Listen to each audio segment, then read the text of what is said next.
বলবেন যে আমি অমুক বলছি। আমি অমুক নিজের পরিচয় ১ম এ দিবেন। নিজে বলবেন যে আমি অমুক বলছি। বলার পর বলবেন যে আমি আসলে অমুকের সাথে কথা বলতে চাচ্ছিলাম। আপনি কি অমুক?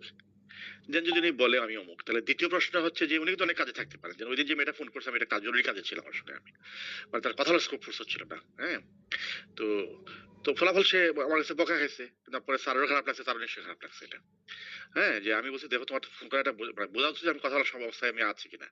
তোমার সমস্যা তো অবশ্যই বলবা। তাকে জিজ্ঞেস করবে যে আমি কথা বলার অবস্থায় আছি কিনা জিজ্ঞাসা করবো তাকে আমি।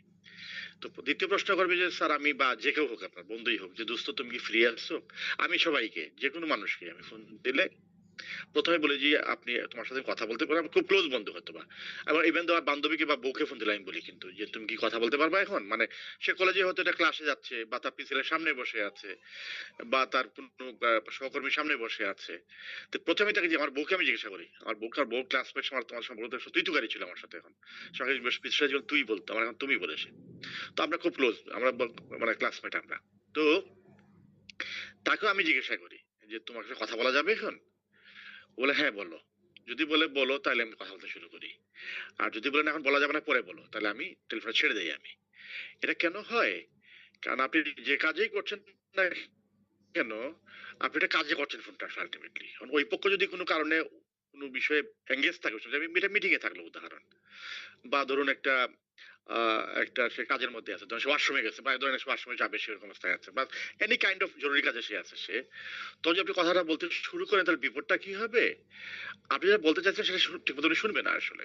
১ দ্বিতীয় হচ্ছে যে আপনি যেটা উদ্ধার করতে যাচ্ছেন সেটা উনি পাবেন না আপনি। কারণটা হচ্ছে উনি আসলে খুব তখন অন্যমনস্ক অবস্থায় আছেন বা রেগে আছেন অন্য কাজে।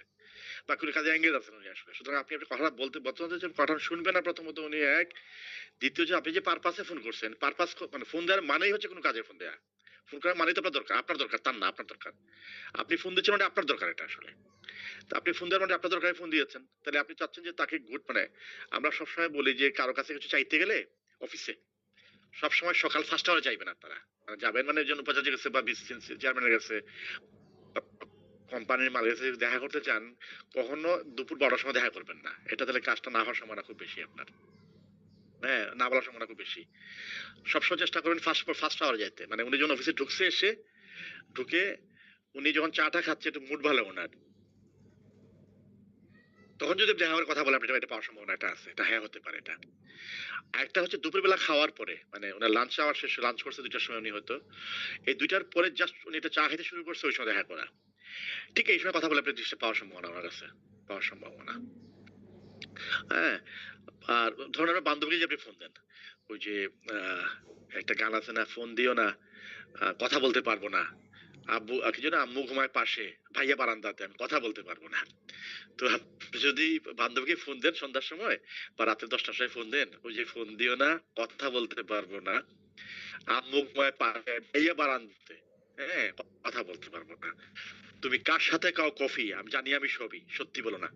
তো তো মেয়েটা প্রথমত হচ্ছে তার আম্মু বাসায় তার পাশে শুয়ে আছে সে। তারপরে তার ভাই বারান্দাতে। আপনি এসে তারে ফোন দিচ্ছেন। ও তো কথাটা বলবে আপনাকে এখন।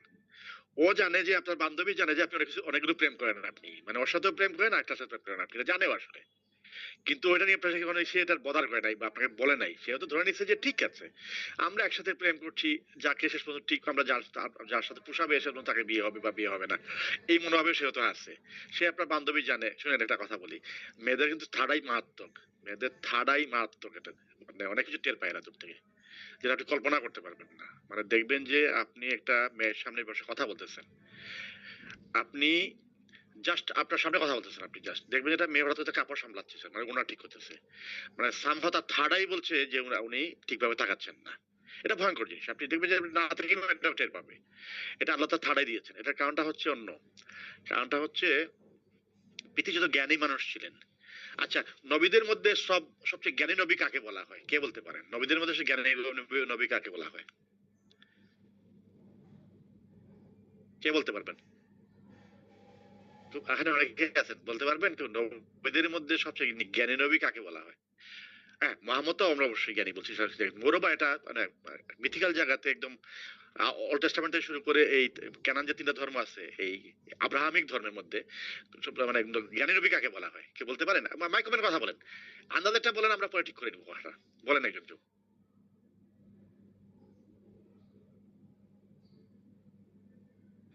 কেউ বলতে পারছেন না বা মাইক খুলতে পারছেন না?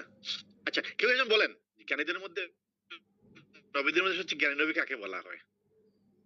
ও নোটেড আউট হয়েছে, আচ্ছা আচ্ছা আচ্ছা আমি বলে দিচ্ছি, দাঁড়ান। Sorry sorry sorry, noted out আমি দিচ্ছি, আমি ওপেন করে দিচ্ছি আপনাকে। সরি সরি সরি, এলাও করে দিচ্ছি। সরি এই জন্য কথা বলতে পারছেন না। হ্যাঁ হ্যাঁ ওপেন করে দিচ্ছি, বলেন। সরি স্যার হযরত সুলাইমান আলাইহিস সালাম স্যার। হ্যাঁ বলেন। ইয়েস স্যার হযরত সুলাইমান সুলাইমান কি আলাইহিস জ্ঞানী সালাম। নবী না? না না আচ্ছা আচ্ছা একটা পাই না, আর কোন নাম, আর কোন নাম? স্যার উনি তো অনেক আচ্ছা আচ্ছা একটা নাম পাইছি আমরা, ওকে আমরা সুলাইমান নিয়ে কথা বলবো, একটা নাম পাইছি, আর কোন নাম, আর কোন নবীর নাম আছে? সাল্লাল্লাহু আলাইহি ওয়াসাল্লাম। এটা তো শুরুতেই বললাম, আমরা বলছি তিনটা ধর্ম মিলিয়ে বলছি আমরা, মানে আব্রাহামিক ধর্ম তিনটা, তার মধ্যে বলছি আমরা, আমরা ইসলাম শুধু না, এই তিনটা আব্রাহামিক ধর্ম যেটা আছে। উনি অনেক দূরদর্শী সম্পন্ন ছিলেন।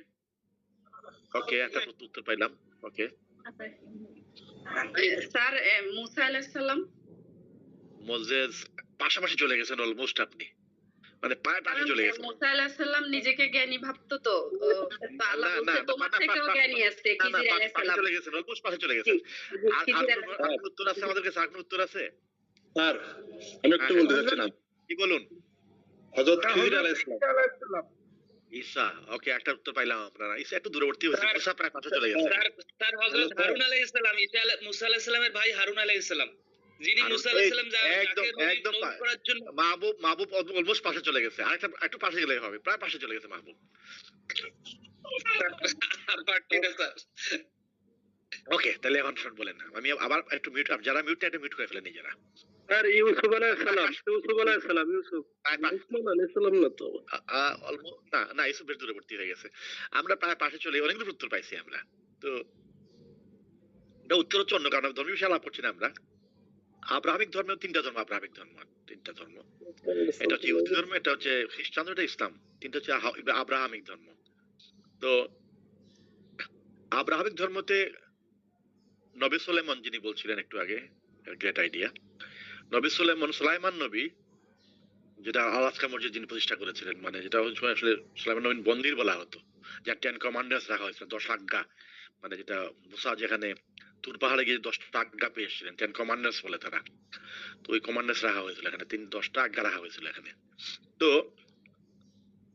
তিনি পাখিদের ভাষা বুঝতেন, এবং তার উনি উনি আজরাইলের সাথে ওনার বন্ধুত্ব হয়েছিল। এটা নিয়ে মজার গল্প, এরকম গল্প অন্য সময় বলবো এগুলো আমরা। তো আব্রাহামিক ধর্মের মধ্যে জ্ঞানী নবী বলা হয় মুসার শ্বশুরকে। মুসার শ্বশুর হচ্ছেন জ্ঞানী নবী বলা হয়, আব্রাহামিক ধর্মে বলে বিশ্বাস করা হয়। ওনার নাম হচ্ছে শোয়েব নবী। শোয়েব নবী মুসা যার 2টা মেয়েকে বিয়ে করেছিলেন। তো হ্যাঁ স্যার একেবারে মিলে গেছে স্যার। মিলে গেছে না? হ্যাঁ ওকে ওকে শোয়েব নবী পুরো মিলে গেছে স্যার। ওকে ওকে আমি বলে ফেলি কথাটা।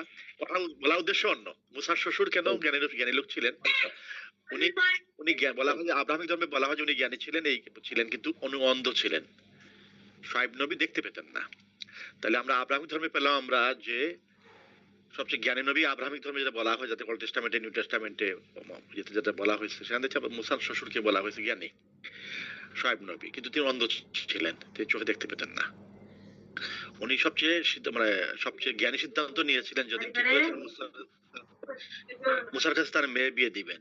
এটা তার জ্ঞানের একটা সিদ্ধান্ত ছিল তার। এটা তার মেয়েকে যখন বিয়ে দিলেন, যখন তার মেয়ে এসে বললো যে আজকে ঘাটে একটা তরুণ আমাকে আমার মেষের হ্যাঁ ওকে মেষকে পানি খাইতে সাহায্য করেছে, তখন তিনি ওই মুসার সাথে তার 2টা মেয়ের বিয়ে দিয়েছিলেন। তো কিন্তু তিনি অন্ধ ছিলেন। তাহলে একজন অন্ধ পেলাম আমরা, যিনি জ্ঞানী বলা হচ্ছে কিন্তু অন্ধ, চোখে দেখতে পান না।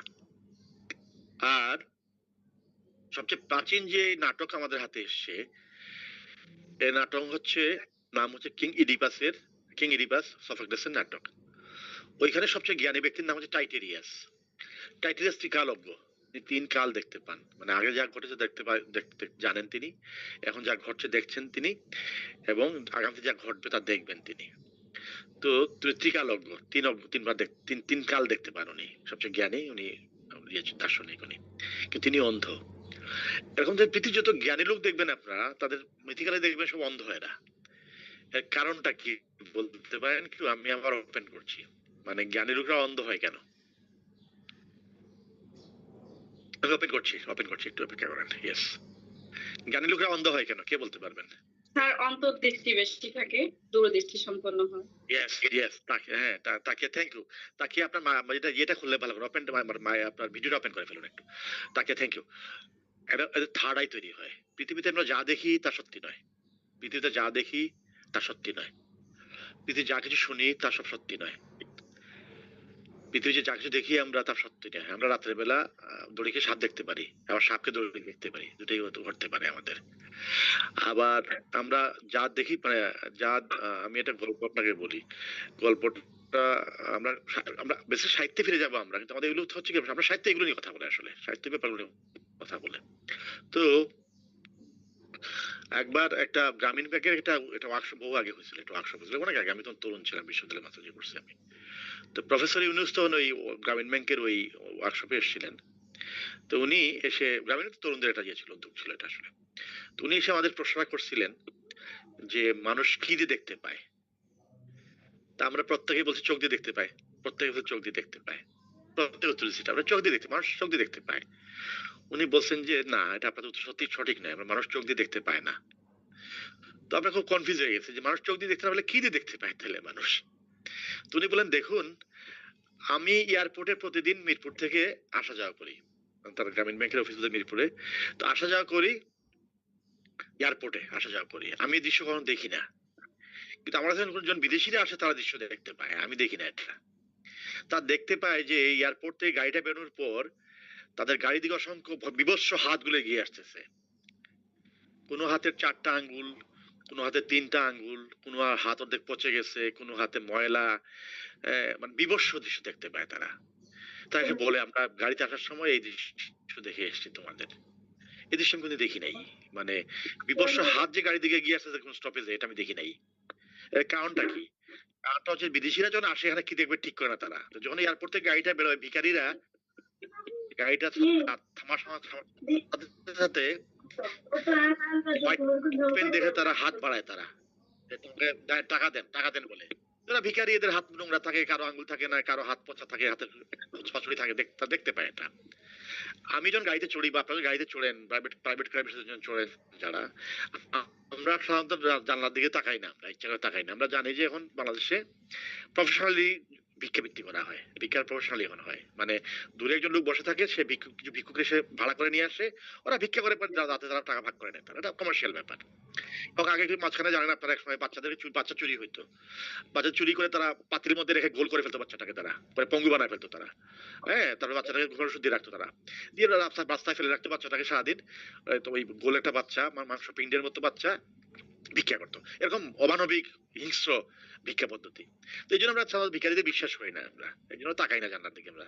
তো উনি বলছেন ব্যাপারটা কি হয়েছে, আপনি ঠিক করছেন দারিদ্র দেখবেন না, এটা আপনি ঠিক করছেন, দারিদ্র আপনি দেখবেন না, ঠিক করছেন, এই জন্য আপনি দেখতে পাচ্ছেন না আপনি।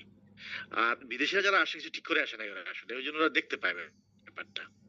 তারপর কি দিয়ে দেখি তাইলে আসলে আমরা, আমরা দেখি মন দিয়ে, চোখ দিয়ে দেখি না আসলে, আমরা মন দিয়ে দেখি। তো আমরা দেখি যে কি ঠিক করবো, কি ঠিক করবো, আমরা ঠিক করি আগে ঠিক করে দেখবো কি দেখবো না, ঠিক করে ফেলি আমরা।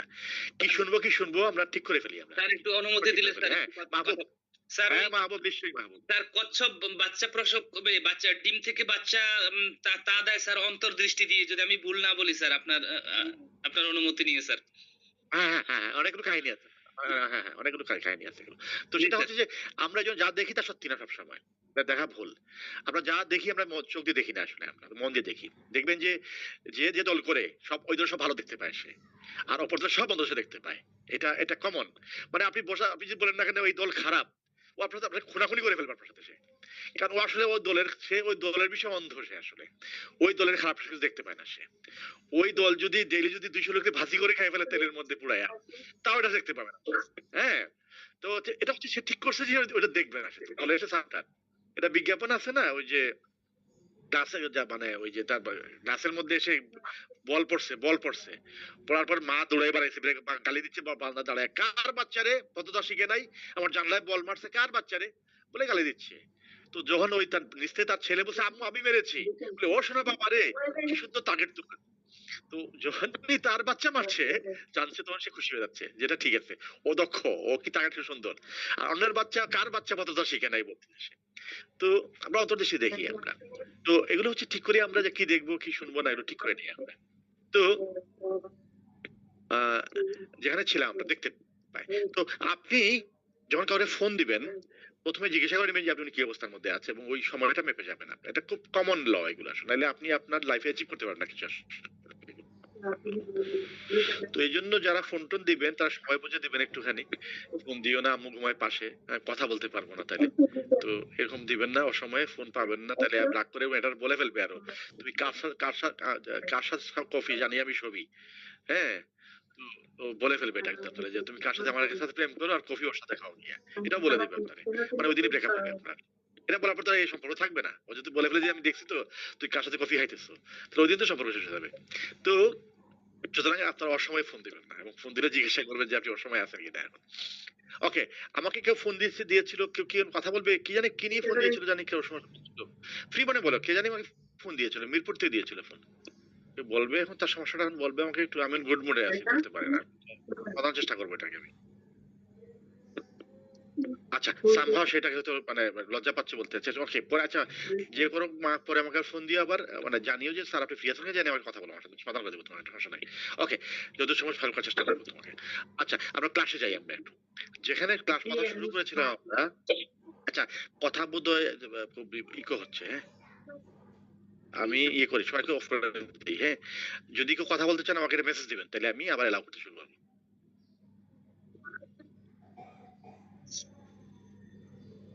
ওকে, সেটা হচ্ছে যে বাংলা অঞ্চলের যদি বাংলা ভাষা সাহিত্যের ইতিহাস জানতে চান আপনি, তাহলে প্রথমে আপনাকে এই বাংলা অঞ্চল কেমন করে তৈরি হলো এই ব্যাপারটা নিয়ে সচেতন থাকতে হবে আপনার। এক, দ্বিতীয় হচ্ছে কেমন করে বাংলা ভাষা তৈরি হলো, দ্বিতীয় জিনিস জানা দরকার হবে। তৃতীয় হচ্ছে কেমন করে বাংলা সাহিত্য তৈরি হলো এখান থেকে, এই গ্রাউন্ড থেকে, এই ব্যাপারগুলো স্পষ্ট হওয়া দরকার হবে আপনার জন্য। তো আমরা প্রথমে বলি, আমরা এখন যেখানে বাংলা, আমরা তো বাঙালি জাতীয়তাবাদ বেশি ভাষাভিত্তিক জাতীয়তাবাদ। মানে বাঙালি জাতীয়বাদ হচ্ছে ভাষাভিত্তিক জাতীয়তাবাদ, মানে যারা বাংলা ভাষায় কথা বলে তারা বাঙালি। এটা ভাষাভিত্তিক জাতীয়তাবাদ এটা আসলে। এটা যত না রেস তার চেয়ে বেশি ভাষা এটা। হ্যাঁ, আমরা রেকর্ডিং দিব না, আমরা অন্য কারণে রেকর্ডিং দিব না, এই কারণে আমরা যে রেকর্ড করতে দিব না, কেউ রেকর্ড করার চেষ্টা করছে দিব না আমরা, কারণ ক্লাসে অনেক রকম কথা হবে এবং কথাগুলো আমরা বোঝানোর জন্য বলবো আপনাকে আসলে। মানে কথাগুলো বোঝানোর জন্য উদাহরণ দেবো আমরা, কিন্তু রেকর্ডটা যদি কেউ কাট করে পরে আপলোড করে ফেলে এটা বিপজ্জনক হবে। কারণটা হচ্ছে এটা হয়তো ওই আগে পিছনের অংশ জানা থাকবে না, পাঁচনের অংশ পেয়ে যাবে না করে, তাদের বিপজ্জনক হবে এটা। এই জন্য আমরা কথা রেকর্ড রাখি না সাধারণত ক্লাসে। ক্লাসে ইনফর্মাল কথা অনেক কিছু হয়। হ্যাঁ, যেগুলো বোঝানোর জন্য আমি এটা কথা হতো আপনাকে বলেছি, আমি এটা বোঝার জন্য বলেছি আপনাকে। কিন্তু আগে পিছনে অসংখ্য কথা আরো আছে যেটা আসলে ওই অংশ না বুঝে মাঝখানে অংশ বোঝা যাবে না। কারণ কোনো শিক্ষার্থী ধরেন খুব গুড মুডে সে এটাকে রেকর্ড করলো এটা, কিন্তু পরক্ষণে সে এটা যদি ওই কাট করে অংশটা দিয়ে দিয়েছে, এটা বাকিরা বুঝবে না ঘটনা কারা করতে আসে সেটা মাঝে মাঝে অংশ বুঝতে পারবে। হ্যাঁ, তো এই জন্য আমরা এটা অ্যালাউ করি না, সাধারণত অ্যালাউ করি না। তো আমাকে যে কোনো প্রশ্ন করা যাবে, কথা রিপিট করা যাবে, না বুঝলে আবার কথা বলবো, আবার ক্লাসটা নেবো, এটা সন্দেহ নেই, সেটা রেকর্ডের দরকার হবে না। আর আমি এমন কোনো কথা বলি না যেটা রেকর্ড রাখতে হবে, আমরা তো খুব খুব ইনফর্মাল কথা বলি, আমার মূল চেষ্টা থাকে যাতে বুঝাইতে পারি।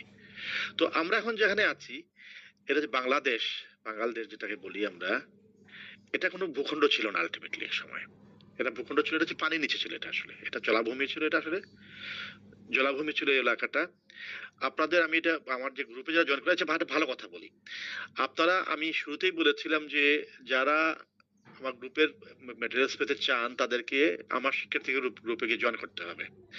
এমন জয়েন করার শর্ত হচ্ছে যে আপনাকে ওখানে আপনার আইডি নাম্বার লিখতে হবে, যে আমার আইডি নাম্বার না লিখলে আমি এলাও করবো না এটা কখনো। এই কারণটা হচ্ছে আমরা এটা সময় এলাও করছিলাম, পরে বিপদ হয়েছে, কিছু কোচিং সেন্টারের মালিক তারা ঢুকে পড়েছিল এর মধ্যে, ঢুকে তারা এই সমস্ত লেকচার টেকচার নিয়ে গেছে, তারা তারা মানে তারা আমাদের মেটেরিয়ালস নিয়ে গেছে, ইয়ে কোচিং সেন্টার ব্যবহার করছে তারা এগুলো। আমরা তো এই কমার্শিয়াল ব্যাপারটা ঠেকানোর জন্য আমি এই গ্রুপে সাধারণত পরিচয় না দিলে আমি ঢুকতে দেই না এখন, কারণ আমি এটা মেটেরিয়ালস তৈরি করছি। কথা হচ্ছে এটা কমার্শিয়াল লোক ঢুকে পড়ে তারপরে সে তার লেকচার নিয়ে যাচ্ছে, বা সে 100 লেকচার আমি এখানে আপলোড করা শুরু করছিলাম, এগুলো পরে ওখানে নিয়ে ব্যবহার করছে, এটা একটা বিপজ্জনক আইডিয়া। তো সেই জন্য আমরা এলাও করি না। তো আপনারা এমনই অলসের অলস, পৃথিবীর সেরা অলস হচ্ছে স্লথ। স্লথ স্লথ যেমন তার প্রেমিকের সাথে চুমু খায়, ও যদি পা দেয় তার মানে ওই চুমুর মাঝখানে সে ঘুমায় পড়েছে, এমনই সে অলসছে। তো আপনারা লট অফ পিপল আমাকে রিকোয়েস্ট পাঠাইছেন জয়েন করার জন্য, কিন্তু আপনার পরিচয় দিতে রাজি না আপনারা। মানে আপনার রোল নাম্বার লিখতেন যে এই নাম্বারটা দেখার সময় আপনার যে আইডি নাম্বার লিখবে এটা লিখতে রাজি না আমি। আমি তাদের প্রত্যেককে ডিনাই করেছি, তাদের প্রত্যেককে ডিনাই করেছি। যারা রোল নাম্বার দিয়েছেন শুধু তাদেরকে নিয়েছি আমি, যারা আইডি নাম্বার লিখেছেন শুধু তাদেরকে আমি গ্রহণ করেছি। আবার ঢুকতে চাইলে আপনার আইডি নাম্বার চাইবে আপনার কাছে, যে আপনার আইডি নাম্বার বলেন দেন আমি এলাও করবো এটাকে, ঠিক আছে? তো যারা অলস আছেন কষ্ট করে একটুখানি আপনার আইডি নাম্বার লিখে আবার একটা রিকোয়েস্ট পাঠাবেন, আমি নিব, ঠিক আছে? তো আমি ওই গ্রুপের মধ্যে যারা পেয়েছেন যে বইয়ের তালিকা দেওয়া ছিল, গ্রুপের মধ্যে তালিকা ছবি সহ দেওয়া ছিল, এখানে একটা বইয়ের ছবি প্রথমে দেওয়া আছে, আমি বইটা দেখাই আপনাদেরকে আবারও।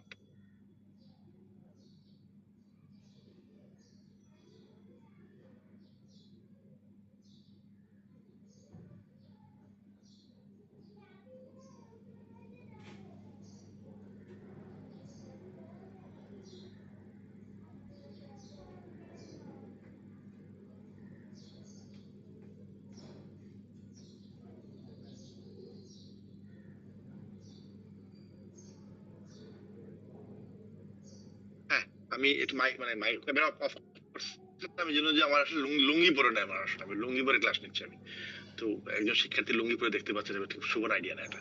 তো আহ, বাসায় তো আমি ওখানে ছবি দিয়েছি, এটা আপনাদের দেখেন, এই বইটার ছবি দিয়েছি আপনাদেরকে। হ্যাঁ, বাঙালির ইতিহাস আদি পর্ব, ঠিক আছে? ছবি দিয়েছি, বাঙালির ইতিহাস আদি পর্ব। হ্যাঁ, এই বইটা নীলক্ষেতে পাওয়া যায়, রাইট? খেতে পাওয়া যায়, অনলাইনেও কিনতে পাওয়া যায়, রকমারি.com ওটা দিলে পাওয়া যাবে। এই বইটার দাম হচ্ছে একটু দাম বইটা 700 টাকার মতো বই আছে বইটার দাম আসলে। এই বইটা যদি কিনে ফেলেন আপনারা, আচ্ছা কেউ কথা বলতে চান আমি আমার মাইক ওপেন করে দিচ্ছি, সমস্যা নাই। একটু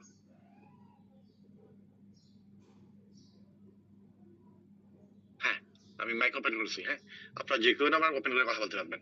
এই বইটা কিনে ফেলতে পারেন আপনারা। আচ্ছা, আমি একটু কথা বলি তারপরে। হ্যাঁ, আপনারা যে কেউ কথা বলতে পারেন। হ্যাঁ, এই বইটা পাওয়া যায়, কিন্তু এই বইটা সবাইকে কিনতে বলছি না আমি। আপনারা ওই দিন আমরা মোটামুটি 50 বা 60% লোকের কথা শুনছি আমি। জি বাবা। আর বলছিলাম ওই লেখকের নামটা বিনা বিনা বিনা বিনা বিনা আপনার কথা আমি নিব না যদি আপনি আপনার ভিডিও ওপেন না করেন। আচ্ছা আচ্ছা,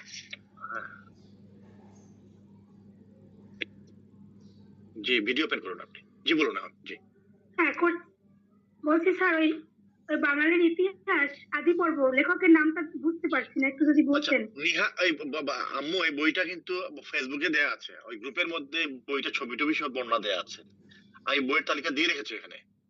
আমি বইগুলোর তালিকা আমি ক্লাসের পর দিনে দিয়ে রেখেছি। বইগুলো ওই বইগুলোর তালিকা ছবি সহ আমাদের ফেসবুক গ্রুপে আছে, ওই যে আমার শিক্ষার্থীর গ্রুপে আছে, ওখানে পাবেন আপনি, ডিটেল পাবেন আপনি, ঠিক আছে?